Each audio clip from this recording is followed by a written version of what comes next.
Hello students, कैसे आप सब। आशा करता हूँ कि आप सब अच्छे होंगे और मज़े में होंगे। पिछली क्लास में हमने पढ़ा था कि वेरिएबल एंड कांस्टेंट किसे कहते हैं, चर संख्या तथा अचर संख्या के बारे में हमने अच्छे से पढ़ा था। आज का जो हमारा टॉपिक है वो है वेरिएबलों को कैसे जोड़ा जाता है। आज की क्लास हमारी बहुत ही खास क्लास है। ये क्लास खास इसलिए है क्योंकि अलजेब्रा का बेस है आज की जो क्लास है। तो चलते हैं अपने टॉपिक की तरफ। Addition of variables. Addition of variables Hindi में कहें तो चर संख्याओं को जोड़ना। चर संख्याओं को कैसे जोड़ा जाता है सीखते हैं। हमारे पास दो टोकरी है। एक टोकरी में 50 आम रखे हुए हैं, एक दूसरी टोकरी है जिसके अंदर 30 आम रखे हुए हैं। अगर मैं आपसे ये कहूँ कि दोनों टोकरियों में कुल मिलाकर कितने आम हुए, तो आप कहोगे 80 आम। बिल्कुल, आंसर आपका बिल्कुल सही है। इसी प्रकार एक दूसरा एग्जाम्पल है। एक गांव ए है जिसमें 200 मकान हैं। एक गांव बी है जिसके अंदर 300 मकान हैं। मेरा क्वेश्चन आपसे फिर वही है कि दोनों गांव में कुल कितने मकान हैं। तो आपका आंसर वही आएगा दोबारा सा कि 200 मकान ए गांव में हैं और 300 मकान बी गांव में। तो टोटल हुए 500 मकान, जो बिल्कुल सही है। अब मेरा क्वेश्चन एक और है आपसे। एक टोकरी ये और एक टोकरी ये, इसके अंदर मैंने 40 सेब रखे और एक दूसरी टोकरी इसके अंदर 50 अनार रखे। और मेरा क्वेश्चन आपसे फिर वही कि दोनों को जोड़ के बताओ कितना हुआ। तो कुछ बच्चे बहुत इंटेलिजेंट होते हैं, उनका आंसर रहेगा कि 40 सेब ये और 50 अनार ये, 40 और 50 90 और 90 बोलेंगे तो 90 सेब अनार, 90 सेब अनार, उनका आंसर ये रहेगा। अब मेरा क्वेश्चन उनसे ये है कि ये बताओ 90 सेब है या अनार है। अब ये सुनने के बाद उनका दिमाग घूम जाएगा तुरंत। मैं दोबारा से समझाना चाहूँगा इस बात को। एक टोकरी है जिसके अंदर 40 सेब रखे हुए हैं, एक दूसरी टोकरी है जिसके अंदर 50 अनार रखे हुए हैं। अगर मैं दोनों का जोड़ करवाऊँ, दोनों का कुल करवाऊँ, तो क्या दोनों का जोड़ 90 सेब अनार आएगा। और जो बच्चे ये सोचते हैं कि हाँ, तो मेरा उनसे ये क्वेश्चन है कि 90 सेब है या फिर अनार है। ये बात सुनते ही उनका दिमाग चकरा जाएगा। एक और एग्जांपल समझेंगे। एक गांव, कोई गांव है, इसमें 100 मकान हैं। एक दूसरा गांव है इसी तरीके का, उसके अंदर 50 झोंपड़ी है। कोई पुराना गांव है।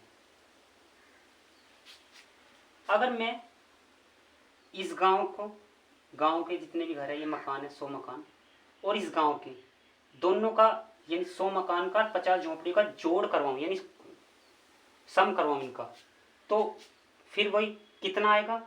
तो वही बच्चे जो इंटेलिजेंट है कुछ वो अपनी समझ का यूज़ करते हुए बताएंगे कि 100 और 50 ये 150 मकान झोंपड़ी।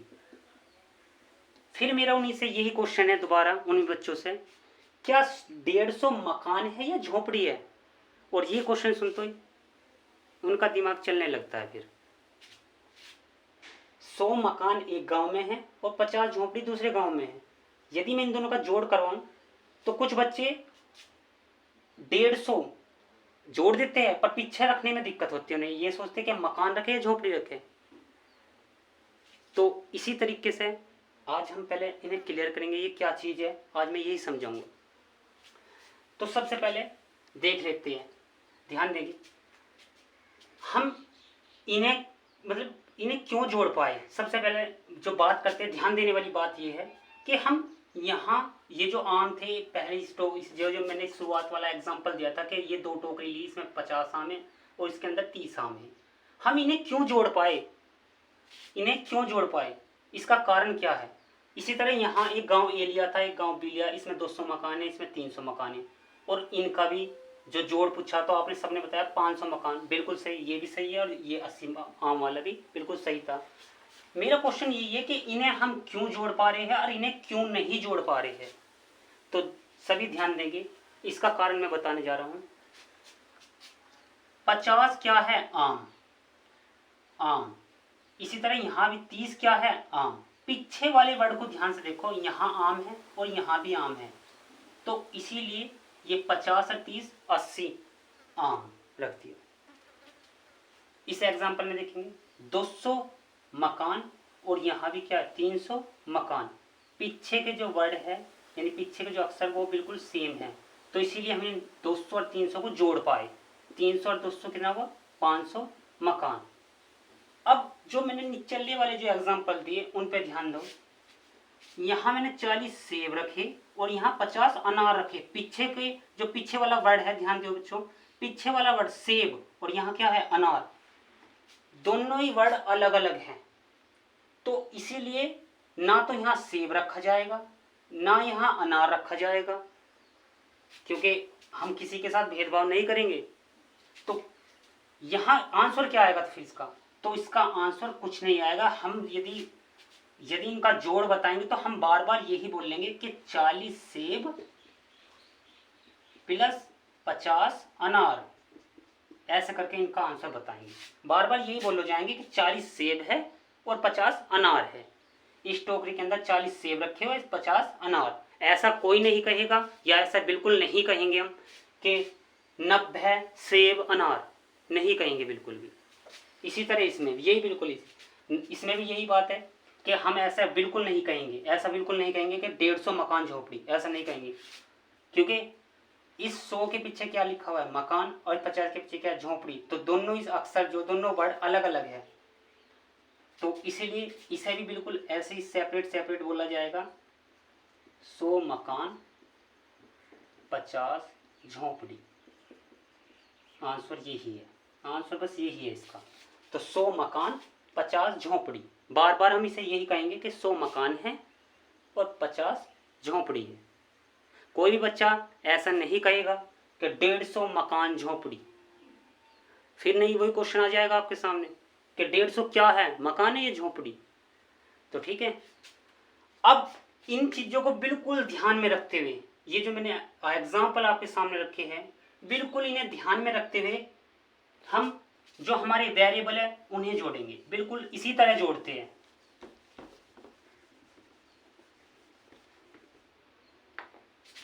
यदि मैं ये कहूं कि 10x प्लस 20x, पीछे वाला जो वर्ड है यानी जो वेरिएबल है यदि बिल्कुल सेम है तो जुड़ जाएंगे। 20 और 10 30 और x, वही समझ लो, ये x जो x आम है ये समझ लो, और यहाँ भी 20 x जो ये आम है ऐसे समझ लो। x जो आम के तरह दिमाग में रखो कि x आम है, यहाँ भी 10 आम है और यहाँ 20 आम है, तो 10 और 20 30 आम, ऐसे तो बोलते। अगर मैं यहाँ ये लिखा होता 10 आम और यहाँ 20 आम, तो तुम्हारा जो आंसर होता तो वही 10 आम और 20 आम कितने हुए, तो सभी बच्चे बता देते 30 आम, कोई दिक्कत नहीं है। बिल्कुल यही, आम को ये समझो x है, यहाँ भी आम x ही है, तो बस आम की जगह मैंने x लिख दिया, यहाँ आम की जगह x लिख दिया, तो 10x प्लस 20x, तो 20 और 10 30x, इसी तरह बोल देंगे 30x आंसर। और समझेंगे एग्जाम्पल, मैं ये बता 20y प्लस 30y। ध्यान दो, पीछे वाले वेरिएबल को देखो, बिल्कुल सेम है, यहाँ भी y है और यहाँ भी y है, सेम है, यानी आम आम है दोनों जगह। तो 20 और 30 50 आम। बेटा आम का मतलब आम नहीं, वो y रहेगा। ये आम जो है मतलब अपने दिमाग में रखनी है, ये चीज लिखने में वही यूज करेंगे जो वहाँ लिखा हुआ वर्ड, जो यहाँ जो वर्ड लिखा हुआ लिखेंगे वही। बस ये आम अनार का जो एग्जाम्पल मैंने दिए थे अभी इससे पहले, वो बस अपने दिमाग में रखेंगे, चलेंगे उसी नियम पर। तो 20 और 30 50 y, अब वो जो अभी मैंने अनार और आम का दिया था, सेब और अनार का दिया था, उसे देख लो। जैसे मैं ये कह दूं कि 20x एक टोकरी में रखे हुए और एक दूसरी टोकरी है जिसके अंदर 30y रखे हुए, तो अगर कुल जोड़ो, मैं दोनों का सम करवाऊँ, जोड़ करवाऊँ, तो कितना बताओगे? वही थोड़ी बोल लोगे अब दोबारा से, ऐसा तो ना बोल लोगे। जैसे ऐसा समझो कि 20 आम है और 30 अनार, तो दोबारा थोड़ी बोल लोगे कि 50 आम अनार, नहीं, बार बार आंसर क्या कहोगे फिर दोबारा से? 20x और 30y, क्योंकि ये आम है और ये अनार है, ऐसा समझो ये आम है और ये अनार है, तो अलग अलग बोलना पड़ेगा। 20x प्लस 30y, इसी तरह 20x प्लस 30y, यही आंसर है इसका, बस और सोल्व नहीं हो पाएगा ये। 20x प्लस 30y, इसी तरह जोड़ा जाता है इन्हें। सेम पीछे की जो डिजिट होते हैं, जो सेम वेरिएबल होता है, वही वही जुड़ेंगे, बिल्कुल जो सेम वेरिएबल, तो हल्का सा भी अलग नहीं होना चाहिए, तभी जुड़ेंगे। उससे अलग जो हल्का सा भी वेरिएबल अलग हुआ तो नहीं जुड़ेंगे, बिल्कुल नहीं जुड़ेंगे। 3x² प्लस 5x, ध्यान से देखेंगे, यहां मैंने बताया कि सेम वेरिएबल होना चाहिए, x² है, यहाँ x है, तो क्या जुड़ जाएंगे? नहीं जुड़ेंगे, नहीं जुड़ेंगे, बस यहीं पे यही आंसर रहेगा इसका, यही आंसर है इसका, क्योंकि वही अपना देसी नुस्खा के आम अनार वाला, ठीक है। तो वो नियम ध्यान में रखो और वेरिएबल को बिल्कुल उन्हीं नियमों पर जोड़ना है और वास्तव में उन्हीं नियमों पर घटाना रहता है।